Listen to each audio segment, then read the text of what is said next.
네, 관심주 각 채널마다 어떻게 뽑아봤는지 좀 살펴봤는데요. 한 세 가지 정도 살펴보도록 하겠습니다. 첫 번째 종목부터 보죠. 네, 먼저 첫 번째 종목은 현대위아부터 살펴보도록 예. 하겠습니다. 워낙에 시장 속에서 지금 대형 이렇게 자동차주들이 워낙에 또 그러니까요. 떠오르고 있습니다. 이렇게 좀 대형 자동차주부터 시작해가지고 이제 중소형 관련 부품주들까지도 워낙 시장에서 두각을 나타내주고 있는데요.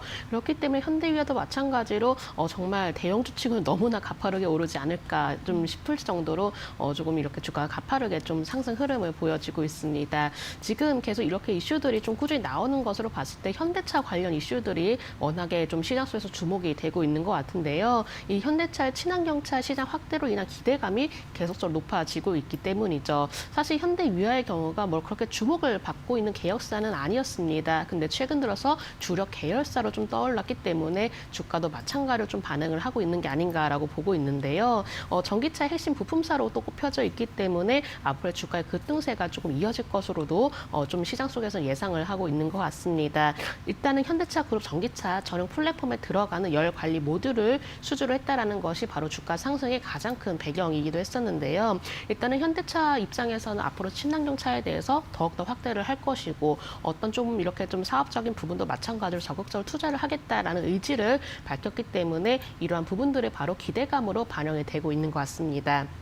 일단 현대위아의 주가의 상승 흐름 좀 더 체크를 해보면서 일봉의 흐름도 살펴보도록 하겠습니다. 네. 현대위아가 지금 거의 1월 초부터 시작해서 계속적으로 조금 끊임없는 상승 흐름을 좀 보여주고 있는데요. 마찬가지로 좀 여기에서부터는 올해 신규 매수가 가능할까라고 좀 의문을 제기를 하고 계시는 투자자분들 많으실 것 그러실 같습니다. 것 같아요. 예. 지금이라도 들어가도 될까? 좀 이렇게 고민을 많이 하고 계실 것 같은데요. 네. 사실 결론적으로 말씀을 드린다면은 아직은 신규 매수의 경우 조금은 조심하자라고 말씀을 드려야 될 것 같습니다. 이미 오를 때 따라잡게 된다면은 물론 이렇게 어떤 기대감이라든지 추가적인 상승 흐름으로 좀 대응을 해보려는 좀 생각도 있겠지만은 이미 주가가 한 차례 좀 올라온 터이고 또 어느 정도는 또 이미 기대감을 반영이 됐기 때문에 오히려 신규 매수를 하시게 된다면은 이렇게 이미 기대감이 반영이 된 종목보다도 앞으로 기대감이 반영이 될 가능성이 있는 종목을 살펴보자라고 말씀을 드려야 될 것 같고요. 현대위아의 경우는 지금부터는 보유자분들의 영역이다라고 판단을 하고 있습니다. 최근 들어서 거래량까지도 함께 동반하고 있기 때문에 물론 추가 상승에 대한 기대감도 충분히 남아있다라고 하지만은 지금부터는 리스크 가격을 꼭 잡고 대응을 해주셔야 되실 것 같은데요.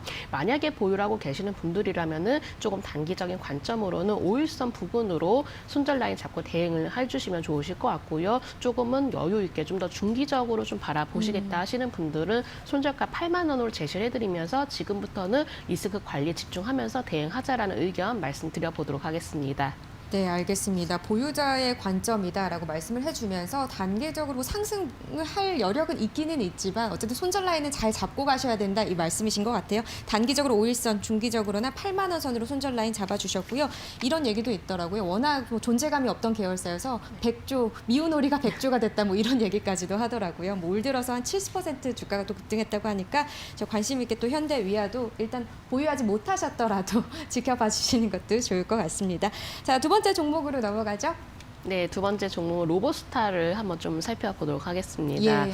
이제는 단순히 로봇 관련주가 아니라 새롭게 떠오르는 자동차 관련주로 최근에 로봇주들이 주목을 받고 있는 것 같은데요. 마찬가지로 로보스타도 최근 들어서 주가가 큰 폭의 상승 흐름을 좀 보여져 왔었습니다.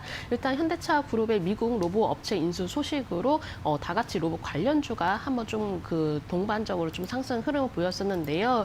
일단 가장 큰 이유를 살펴본다면 애플카 기대감에 더해지면서 자율주행차 성장에 따른 기대감이 바로 추가가 되었기 때문입니다. 단순하게 어떤 좀 로봇에 대한 성장성보다도 이렇게 좀 자동차가 새롭게 진화가 될 것이다라는 기대감이 더해지면서 영향을 받고 있다라고 보시면 될 것 같은데요. 일단 로보스타의 경우도 마찬가지로 애플카 관련주라든지 또 자율주행차 관련주로서도 영향을 받았기 때문에 최근에 주가가 좀 강세를 보이지 않았나라고 생각이 듭니다.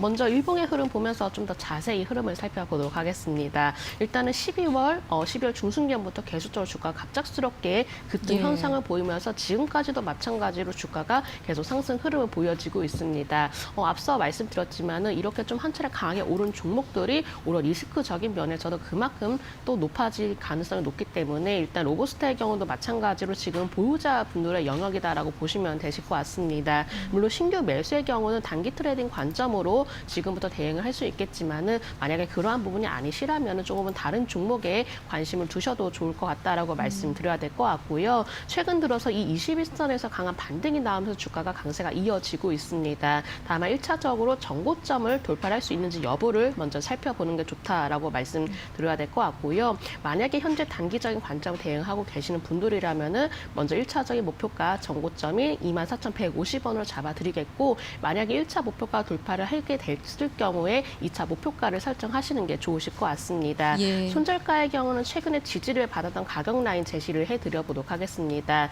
손절가의 경우는 제가 25,500원으로 제시해드리면서 지금은 조금은 단기적인 관점으로 대응하자라고 말씀드리겠습니다. 네, 어쨌든 신규 매수보다 이 로보스타 같은 경우도 보유자의 관점으로 지금 의견을 주셨는데 단기 트레이딩 관점으로 봤을 때는 목표가 1차적으로 24,150원 선으로 지금 책정을 해주셨습니다. 그 이후의 상황은 일단 좀 돌파하고 나서 그 다음에 보자라는 말씀이신 거죠? 네. 네, 알겠습니다. 손절가는 25,500원으로 또 잡아주셨네요. 자, 다음 종목으로 넘어가겠습니다. 네, 다음 종목은 GS건설을 좀 더 살펴보도록 하겠습니다. 요즘 이 종목은 계속해서 나오는 것 같습니다. 네, 아무래도 예. 건설주들이 워낙에 시장 속에서 주목받고 있다 보니까는 계속 건설주 관련 얘기들이 나오고 있는 것 같은데요. 또한 건설주 관련해서 최근에 또 정책적인 소식이 나오기도 했었죠. 일단은 문재인 대통령이 이렇게 특단의 주택 공급 대책을 언급을 했었습니다. 지난 이렇게 신년 기자회견에서 공공 재개발 그리고 역세권 개발이라든지 신규 택지 개발 등과 같이 부동산 공급을 위한 특단의 대책을 이 설 연휴 이전에 내놓겠다라고 밝혔었는데요. 그렇기 때문에 건설주들이 최근에 주목을 받기도 했었고요. 그동안 수요 억제에 좀 초점을 맞춘 정부의 어떤 부동산 정책 기조가 다시금 좀 공급 중심으로 전환이 될 것이다라는 기대감이 더해진 것 같습니다. 정부의 물론 정책 발표도 있었지만은 또 4월에 서울과 부산의 재보궐선거를 앞두고 있기 때문에 이렇게 좀 쏟아지고 있는 부동산 정책에 대해서 다시금 관심이 이어지지 않나라고 보고 있고요. 일단 건설주의 경우는 현재도 좀 매력 있는 업종군의 하나라고 보시면 되실 것 같습니다. 물론 앞서 말씀드렸던 종목들의 경우는 너무나 주가가 갑자기 급등식으로 올라온 경우가 있었지만은 GS건설의 경우 그래도 차분하게 꾸준히 우상한 정배열 흐름을 올라와져 있기 때문에 오히려 조금 위험한 리스크 적인 부분보다도 좀 안정적으로 추세 매매로 대응을 해보자라고 말씀을 드려야 될 것 같습니다. 사실 이렇게 꾸준히 올라왔던 종목들이 그래도 강하게 힘을 응집을 하면서 올라오고 있기 때문에 GS건설도 마찬가지로 이렇게 건설주들이 전반적으로 호황이 불고 있기 때문에 이로 인한 긍정적인 기대감이 반영이 되지 않을까라고 보고 있고요. 만약에 보유하고 계시는 분들이라면 손절 라인 21선을 잡고 대응을 해주셨으면 좋겠습니다. 계속적으로 GS건설이 바로 이 21선에서 저점을 높이면서 올라온 모습이었기 때문에 이 21선에서 탄탄히 지지 라인을 확보를 했다라고 보시면 될 것 같고요. 만약에 단기적으로 대응을 하고 계실 분들이라면은 손절 라인의 경우 제가 11선 부근으로 잡아드리도록 하겠고 그리고 만약에 중장기적으로 대응을 하고 계시는 분들이라면은 손절가 21선 부근 4만 원으로 제시해드리도록 하겠습니다. 네, 알겠습니다. 지금 GS건설 43,700원 약보합권에서 흐름을 이어가고 있는데요. 손절가 라인을 보시면 단기적으로는 11선, 중장기적으로는 21선이 한 4만 원 선으로 지금 의견을 주셨습니다. 자, 이제 본부장님의 관심주 차례입니다. 예. 네, 오늘장 저희 관심주는 알류코를 말씀을 드려보도록 하겠습니다. 일단은 제가 말씀드렸지만 너무나 급등식으로 이미 나온 종목보다도 앞으로 오를 수 있는 종목에 예. 관심을 두시는 게 좋을 것 같은데요. 알루미늄 압출 전문 기업입니다. 일단 차량 경량화 관련주로 손꼽히고 있는데 다양한 테마에 또한 속해 있기 때문에 충분한 끼가 있다라고 보고 있고요. 최근에 전기차가 워낙 급성장성을 좀 이루어지고 있기 때문에 고강도라든지 초경량 부품 소재인 전기차 배터리팩 하우징 분야에 빅 3사 모두의 배터리팩 하우징을 공급을 하고 있습니다. 이만큼 기술력을 충분히 가지고 있다라고 보시면 될 것 같고요. 또한 LG화학에 납품하고 있는 업체이기도 하기 때문에 지난해에는 또 관련 소식으로 인해서 주가가 한 차례 급등세를 보이기도 했었습니다. 일단 친환경차 시대가 도래하면서 워낙 차량 경량화 관련주에 관심이 모여지게 되는데요. 또한 핵심 기술력이기 때문에 앞으로도 충분히 글로벌적으로 주목을 받을 것으로도 보고 있고요. 또한 떠오르고 있는 산업군에 속해 있기 때문에 충분히 성장 동력을 보유하고 있습니다. 저는 알루코의 경우는 이제부터 안정적으로 또 성장 동력 가지고 가면서 꾸준히 오를 가능성이 있다라고 보고 있습니다. 예. 워낙에 이평선 자체가 정별로 만들어진 상황이기 때문에 이 이평선의 지지를 받으면서 편안하게 추세 매매적으로 좀 생각을 해보시면 좋으실 것 같고요. 매수가의 경우는 5,500원 아래에서 매수가 가능하시고 목표가는 6,200원, 순저가 5,100원으로 제시해 드리도록 하겠습니다. 네, 알겠습니다. 알루코 살펴봤고요. 지금 5,500원의 흐름인데 5,500원 아래로 좀 떨어지면 신규 매수 가능하시고 목표가 6,200원, 손절가는 5,100원의 의견을 주셨습니다. 오늘 말씀 여기까지 듣겠습니다. 네, 감사합니다.